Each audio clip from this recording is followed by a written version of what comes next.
Let's start from the courts, because a court of appeal has upheld an appeal on the Financial and Economic Court's decision by Minority Leader and former Deputy Finance Minister Dr. Forson.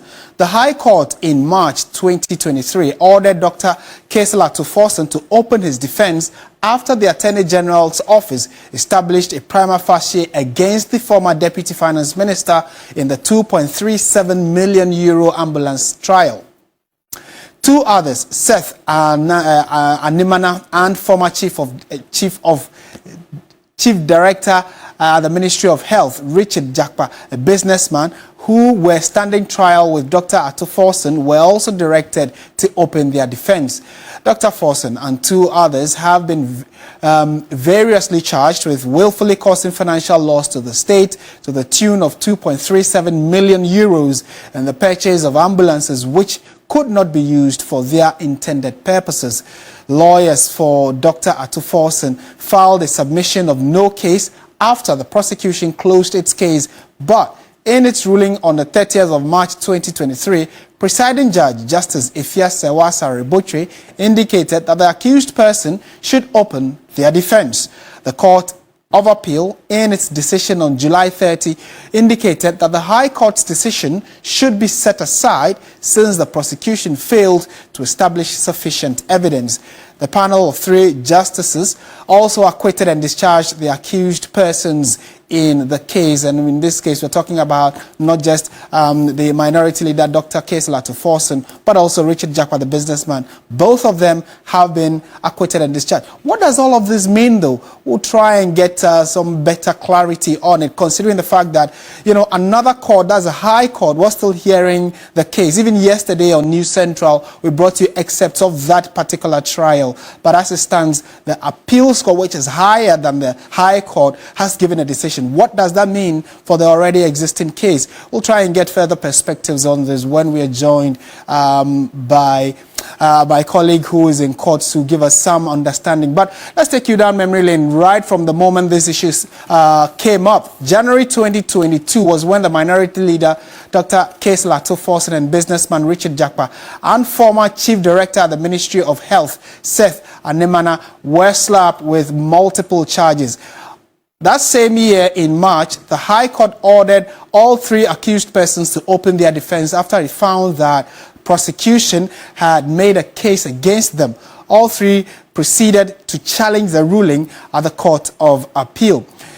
So a year after that, so that was in March 2023, but in March 2024, the Attorney General discontinued the case against Seth Animana and filed a nolle prosequi in that specific instance. In July 2024, the Court of Appeal set aside, which is the big news that happened earlier, a few hours ago, I should say, the Court of Appeal set aside the High Court ruling on the submission of no case. So let's get to Zoom now and speak to my colleague who's been following this story keenly for us. Joseph Akable is also part of our legal team here at Media General. Joseph, very good afternoon to you. Thank you for joining us. First of all, for the uninitiated and those who are not following, what does this mean? Does that mean Dr. Forson, the Minority Leader, and Richard Jakpa are free to go? First and foremost, we have to indicate that the Court of Appeal in its decision did indicate that the 2 are acquitted and discharged. And I'm currently here at the High Court. The court was actually supposed to continue hearing the case against Dr. Forson and Richard Jakpa. We know that the trial took place yesterday when the Chief of Defense Staff testified. A short while ago, the hearing was actually supposed to start at 12. A short while ago, we were in the courtroom where the case was not called at all, but persons who work within the court have indicated to us that the judge had indicated that hearing was not taking place today in light of the Court of Appeal decision. And lawyers for Dr. Forson were not present. Their understanding is that the effect of the Court of Appeal decision is that they've been acquitted and discharged as was ordered by the Court of Appeal. And the context we know is that the entire trial that is ongoing at the High Court is premised on the March 2023 decision of the High Court, which you made reference to.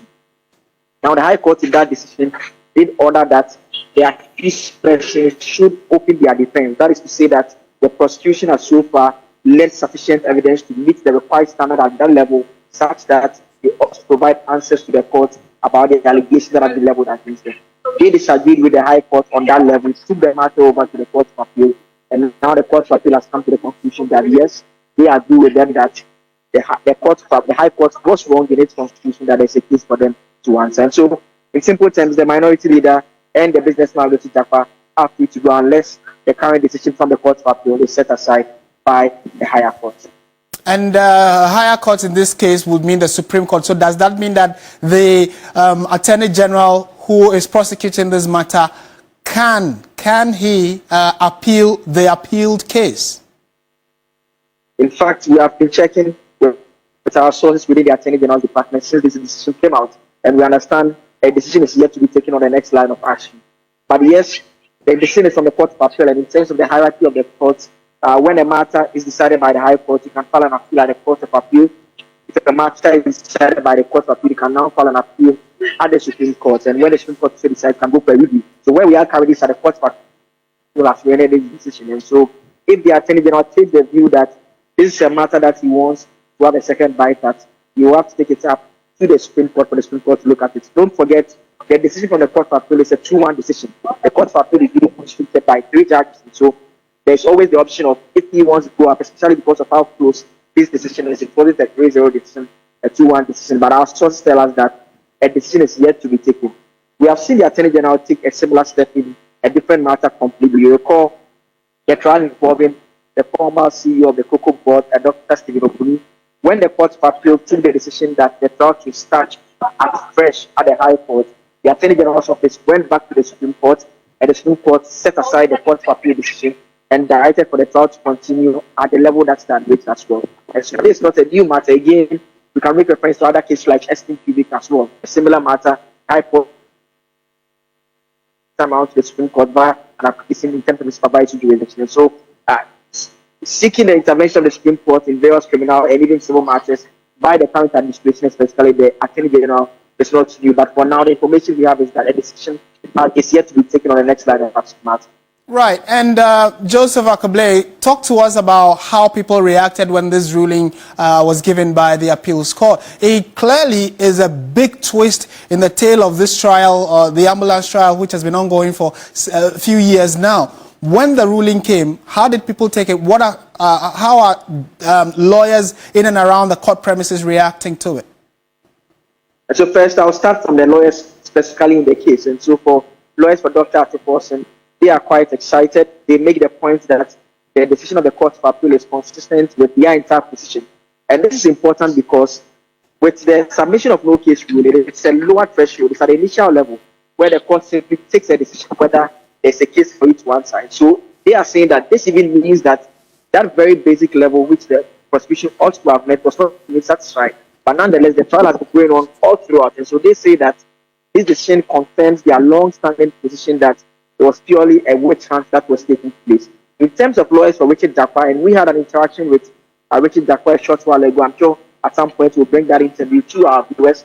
They are also quite excited. In fact, the lawyers for Dr. Forson did not even come to the High Court at all. They simply told us that, they expect the High Court to do the right thing and just terminate the matter completely.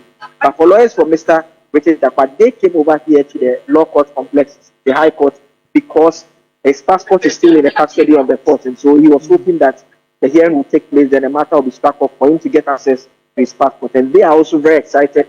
Mr. Jakpa told us that the decision of the court is consistent with his view, and he says that he makes the point that there are indeed some judges who are willing to do the right thing in terms of matters of law, and he thinks that that's what has happened with regards to that. Outside the parties in the case, generally among the court premises, a lot of people who are not even connected to this case were simply coming over to the financial court trying to find out whether the hearing will take place because they were all curious and they couldn't understand how the Court of Appeal matter connects to the High Court matter. And that is why we've been trying to provide that clarification that, look, the submission of no case which effectively resulted in the trial continuing, which is what has been now set aside by the Court of Appeal, which effectively means that the matter at the High Court basically terminates unless a decision of the Supreme Court comes with regards to that particular outcome from the Court of Appeal matter. Right, thank you so much for that report. Joseph Akable, my colleague here, who is part of our legal team.